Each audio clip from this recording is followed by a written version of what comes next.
Je suis dans la coordination d'IFCC au Sud Kivu. Nous n'avons pas cette information. Parce que on ne doit pas apprendre de la rue ni des réseaux sociaux que quelqu'un est venu adhérer ou appartenir au FCC. En ce que je sache, les individus ne devraient pas appartenir au FCC. Ce sont les partis politiques qui constituent le FCC. Par conséquent, nous dire que Théo Ngwabidje Kasi a décidé d'appartenir aujourd'hui au FCC, c'est une façon de ne pas comprendre comment la machine politique FCC fonctionne. En ce que je sache, c'est que c'est Néné Nkoulou, l'honorable Néné Nkoulou, qui devrait nous dire que Théo Ngwabidje Kasi est revenu au FCC. C'est-à-dire, il est de quel parti? C'est la question principale. Et qui est son autorité morale? Ngwabidje Kasi devrait commencer par contacter sa hiérarchie politique, qui n'est autre que Madame Néné Nkoulou, au travers d'une correspondance officielle. Ça n'a pas encore été fait, ça je vous informe. Après cette étape, Théo Ngwabidje Kasi devrait maintenant être accueilli au niveau de l'AFDC. Et là, on transmet un rapport de sollicitation pour son intégration au FCC auprès de la coordination nationale. Je vous informe que ça n'a pas encore été fait. Après cette étape, il doit venir au Sud Kivu pour rencontrer les présidents fédéraux autour du coordonnateur provincial du FCC. Vous n'êtes pas sans ignorer qu'il y a une semaine, il a chassé le coordonnateur provincial du FCC du Boulot, qui était directeur provincial de budget. Et pourquoi il a chassé? Tout simplement parce que nous avons campé dans notre position, disant qu'il doit se prononcer. C'est pas qu'il a failli à sa mission? Pourquoi politiser une telle réaction du gouvernement? Je ne vais pas politiser, mais étant membre du cabinet du gouverneur, il fait la politique pure. Et donc, le gouverneur devrait savoir quel est le rôle du coordonnateur provincial du FCC. Et donc, il se retrouve dans une réunion de Chinyabougouma. Chinyabougouma, une réunion de communauté de Bashi vivant à Kinshasa. Il n'est pas gouverneur de Bashi. Moins encore le Mwami de Buhavu ni de Kabare. La communauté Chinyabougouma est constituée d'un fils qui est de Bashi.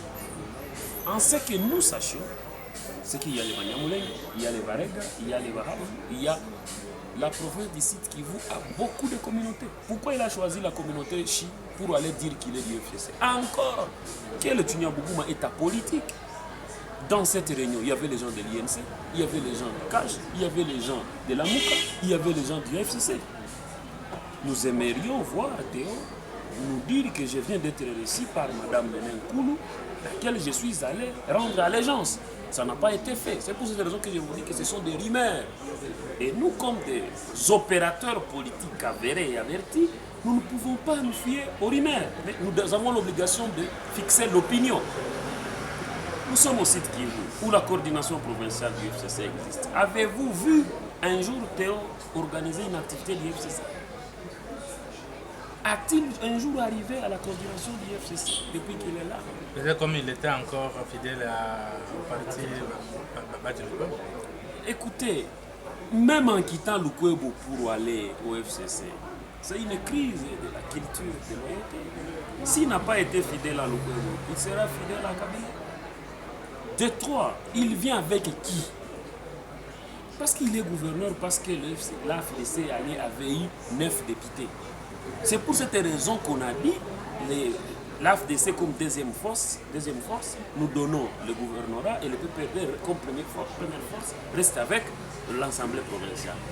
Maintenant qu'il vient chez nous, il vient avec qui? Parce qu'en ce que je sache, sur les 9 députés qu'avait le Kwebo, 2 ont décidé de venir au FCC. Maintenant, lui, Théo Ngwabidje, a déjà conscientisé combien de députés? Admettons que nous l'acceptons au FCC. Mais aussitôt qu'il arrive, l'AFDC n'a que 2 députés, il part. Il ne peut plus continuer à nous diriger. L'autre hypothèse, Qu'est-ce que nous, FCC, nous attendons de lui? Nous projetons déjà les élections. Mais Bidje, il est dans l'embarras de choix entre le poste et le pouvoir. Il ne sait pas ce qu'il veut. Qu'est-ce qu'il veut? Son poste ou le pouvoir? Parce que nous sommes à la recherche du pouvoir. Lui ne sait pas ce qu'il veut. Il veut satisfaire les caches tout en restant. Il veut jouer le jeu des caches tout en restant au FCC. Le FCC n'est pas un regroupement de distraits où il va venir jouir avec notre poste et servir l'autre camp de la rivière. Nous savons comment les amis du cash sont en train de bénéficier des efforts que nous avons conjugués en le mettant là-bas. Qu'est-ce que vous craignez chez le gouverneur? Je n'ai pas à craindre. Je comprends seulement qu'il est tout sauf un homme politique. Par le fait qu'il est en train de jouer avec les faits. Je préfère que vous puissiez le répéter comme je l'ai dit. Je suis combattant de première heure. Je sais de quoi je parle. Je sais qu'il est en train de jouer le jeu des cash. Il a déjà été recruté par le président Tshisekedi pour récupérer la province de Sud-Kivu, où nous sommes majoritaires. Je mets quiconque en défi qui estime que Théo est disposé à venir au FCC. Je vous apprends que Théo joue le jeu du président Tshisekedi qui a décidé de récupérer quelques provinces. C'est de la malhonnêteté politique, ça ne peut pas passer. L'honnêteté voudrait que, comme on a fait la répartition des provinces, nous sommes en coalition, que chaque partenaire de la coalition respecte les lignes de principe. Il est en train de se cacher sur le discours du chef de l'État, disant qu'il voudrait voir les provinces stables. La province du Sud Kivu est exceptionnelle. Ailleurs, il y a eu des perturbations. Mais ces perturbations qui se vivent ailleurs, c'est différent de la situation du Sud Kivu. Ailleurs, ce sont des conflits liés par exemple à l'inexpérience ou au mécomportement de l'un ou l'autre opérateur. Mais au Sud Kivu, c'est une question d'appartenance politique. Théo a refusé.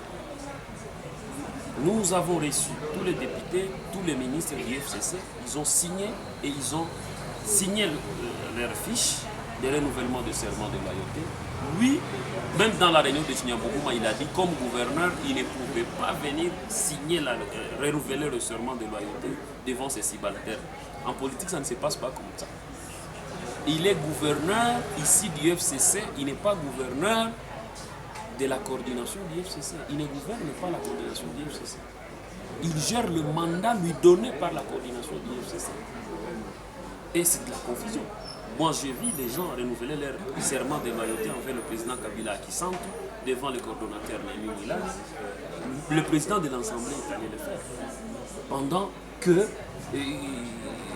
si nous pouvons partir dans la logique des fonctions que chacun occupe, nous pouvons nous rendre compte que le président de l'Assemblée est supérieur au coordonnateur du FCC. Mais en termes de savoir ce qui gère les structures du chef, il devrait savoir comment la coordination fonctionne. Donc, je vous invite à l'apaisement. Nous aurions souhaité qu'il rentre au FCC. Mais il doit faire la différence entre la gestion de la province et l'appartenance au FCC. Et s'il s'amendait alors? On va les faire partir, même s'ils revenaient, on va les faire partir. Ce n'est pas ça la qualité de l'acteur que nous avons besoin. Cette question est bouclée. Le FCC a besoin d'un kabiliste à la tête de la province, c'est-à-dire on va les faire partir. Vous avez déjà un candidat? C'est pas ça ce qui est important. Ce qui importe pour nous, c'est qu'il n'a pas été loyal envers nous et il faut chercher un acteur capable et qui a une vision pour nous amener aux élections de 2023. Bidje a le soutien de la population de cette qui vous voulez perturber peut-être l'inquiétude au niveau de la province. Il n'est pas le premier gouverneur de cette qui il doit être parmi les 56e. Il n'est pas le premier. Et donc il ne faut pas les rendre plus importants. La province a besoin des institutions, la province n'a pas besoin des individus. Ce n'est qu'un acteur. Et attention, il ne faut pas que les gens arrivent à tromper les autres. Qui vous a dit maintenant, là, il est en dehors de Bukavu. Est-ce que ça fait que la province ne fonctionne pas? Non. Lui n'est qu'un acteur. Perturber la province, c'est moi. D'ailleurs, cette façon-là de manquer position perturbe la province. Moi, je vous apprends qu'il y a beaucoup de financements que nous avons manqué seulement parce qu'il ne sait pas comment la politique fonctionne. La coalition voudrait que chaque bloc puisse savoir qui joue quel rôle. Mais s'il nous laisse dans l'embarras, ça bloque déjà le fonctionnement de la province. Et donc, manifestement, Bernard, le gouverneur Théongo Bédié est en train d'abandonner l'homme que vous détestez depuis un temps, Bati Lukwebo. Est-ce que ce n'est pas une attitude de plus pour être satisfait pour vous? nous ne détestons pas Bahati. Nous avons pris acte de son comportement d'ingratitude et de manque de vision politique. Qu'est-ce que Kabila n'a pas donné à Bahati? Vous pensez que le Congo aura encore un autre président qui donnera des opportunités à Bahati comme ce que Kabila a fait? Qu'est-ce que nous n'avons pas fait ensemble? Il a eu tout ce qu'il pouvait, mais il a choisi le camp de la rébellion. Et un rebelle, on ne le caresse pas. Un rebelle, on ne le caresse pas. On le met à sa place.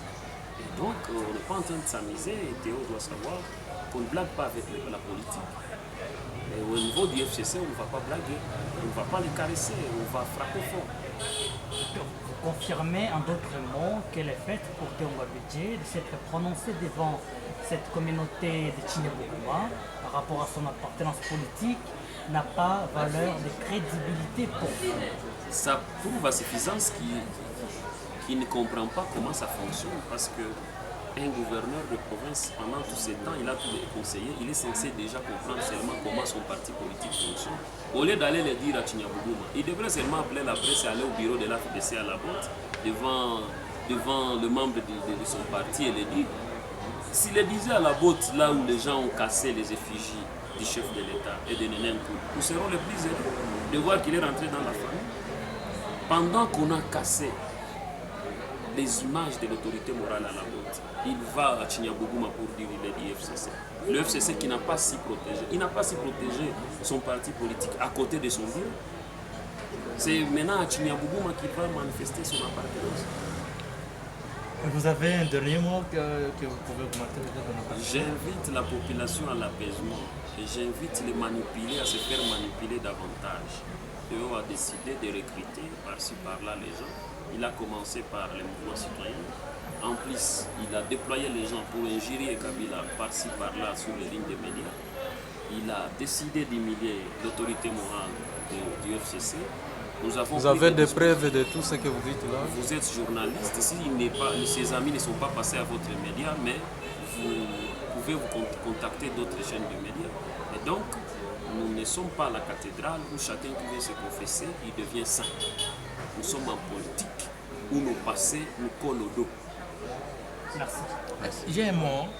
Vous avez parlé de mouvement citoyen. Est-ce que vous ne pensez pas que la société civile a joué son rôle d'apaisement dans les cas de détresse? La société civile ne peut pas jouer le rôle d'apaisement. La société civile, comme vous le savez, n'a pas de député.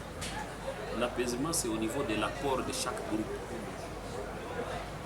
Le groupe que Théo sert aujourd'hui apporte quoi? La société civile apporte quoi? Le respect aussi de la Constitution, c'est le fait de savoir que quand on s'engage dans un courant politique, on assure son apport et les résultats, les conséquences même. Ça sera tout. Merci.